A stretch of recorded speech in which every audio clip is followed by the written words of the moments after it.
Welcome back. Bihar के सबसे बड़े दंगल को आप देख रहे हैं, जिसमें रुझान जो तस्वीर पेश कर रहे हैं वो इतना तो बता रहे हैं कि इस बार बिहार चुनाव में टफ फाइट मिल रही है महागठबंधन और एनडीए के बीच में। और ये तस्वीर कब तक साफ होगी, जिसमें कई घंटे लगने का अनुमान जताया जा रहा है। अभी तक जो जानकारी है वो ये कि 49% वोटों की गिनती बाकी रह गई है।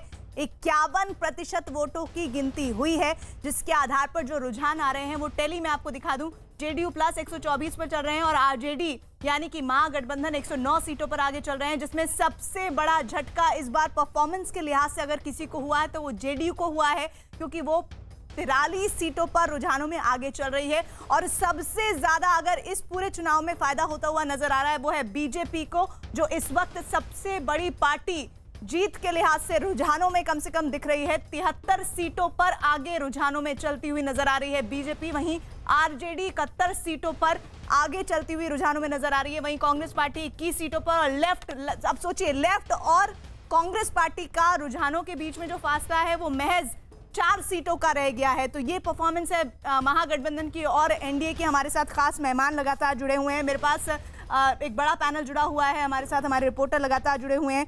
इस बीच में राधिका आपका सीधा रुख कर लेती हूँ। सबसे पहले बताइए कि इन रुझानों पर आपका रिएक्शन और कांग्रेस पार्टी को लेकर जो सीटों का अनुमान आप लोग जता रहे थे वो कितना सटीक बैठा, इस पर उत्तर लूं। पहले मैं रुख कर लेती हूँ। अनुराग, क्या है रिजल्ट हब में नया? देखिए, बिल्कुल मैं आपको अपडेट कर देता हूं ताकि आपकी डिस्कशन सही दिशा में जा सके। एक चेंज नज़र आ रहा है ट्रेंड्स में। फिलहाल 29 सीट्स अभी भी ऐसी हैं जिसमें 1000 से कम मार्जिन पर मुकाबला चल रहा है दो पार्टियों के बीच में। लेकिन इस बार इस ट्रेंड में चेंज है। जो पिछली बार हम देख रहे थे इक्वल सीट्स डिवाइड हो रही थी दोनों पार्टीज के बीच में, इस बार अगर आप देखें तो महागठबंधन इन 29 में से सिर्फ 9 सीट्स ऐसी हैं जिनमें कम मार्जिन से महागठबंधन आगे है, यानी उसको अब नुकसान का खतरा कम है। जबकि दूसरी तरफ देखें तो एनडीए की 20 सीटें ऐसी हैं जिनमें वो 1000 से कम मार्जिन से आगे चल रहे हैं, यानी नुकसान का खतरा ज्यादा है। तो ये आंकड़ा ऐसा आ गया है, जो कि पहले बराबर आ रहा था तो हम किसी कंक्लूजन पे पहुंच सकते थे, लेकिन अब ये जो आंकड़ा आ गया इसकी वजह से हमको और थोड़ा इंतजार करना पड़ेगा, क्योंकि अभी इसको कॉल नहीं कर सकते इलेक्शंस को अभी, क्योंकि अभी साफ तौर पर नजर आ रहा है कि 20 नंबर्स बदल सकते हैं एनडीए के, जबकि महागठबंधन के जो नंबर्स बदलने की गुंजाइश है वो 9 है। तो इस लिहाज से अगर देखें बहुत टफ फाइट है। दूसरी तरफ अगर आप देखें, एक जो फैक्टर जिसको जो कि फिक्स हो गया है, जो तय हो गया है, वो ये कि जेडीयू सबसे बड़ी लूजर है और इतना नुकसान उसने एनडीए का किया है कि बीजेपी जबरदस्त बढ़त के बावजूद भी उसको पूरा नहीं कर पा रही है पिछली बार से। ये भी बता दीजिए, जो 20 सीटें बदलेंगी जेडीयू प्लस वाली और आरजेडी की प्लस वाली 9 बदलेंगी, ये बढ़ेंगी या घटेंगी?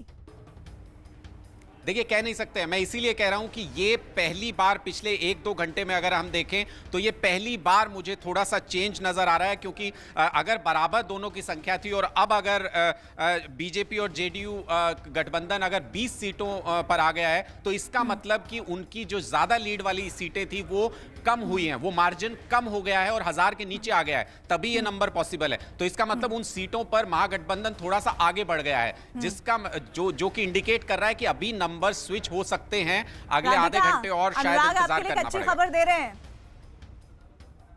देखिए, हम तो शुरू से कह रहे हैं कि अभी पिक्चर अभी बहुत बाकी है।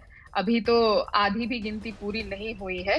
धीरे धीरे ईवीएम्स खुलने दीजिए। बिहार की जनता ने अब की बार बदलाव के लिए वोट किया है और बिहार में बदलाव की बयार है।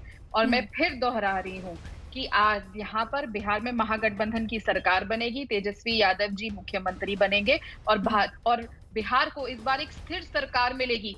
किसी का कभी अंतरात्मा जागेगी, सोएगी ना, कोई बिहार के डीएनए को क्वेश्चन करेगा। 15 साल का कुशासन जो रहा है उसको ठीक किया जाएगा। बिहार के लोगों को नौकरी मिलेगी, स्वच्छ पेयजल मिलेगा, अच्छे स्वास्थ्य सेवाएं मिलेंगे। और जो चित्र हमने कोरोना के लॉकडाउन के दौरान देखे थे, जो बिहार के लोग अपने घर नहीं पहुंच पा रहे थे, बिहार की बेटी को अपने पिता को लेने साइकिल से जाना पड़ा था, एक नन्हे से बच्चे की चलिए ठीक है, आप अभी भी कह रही हैं कि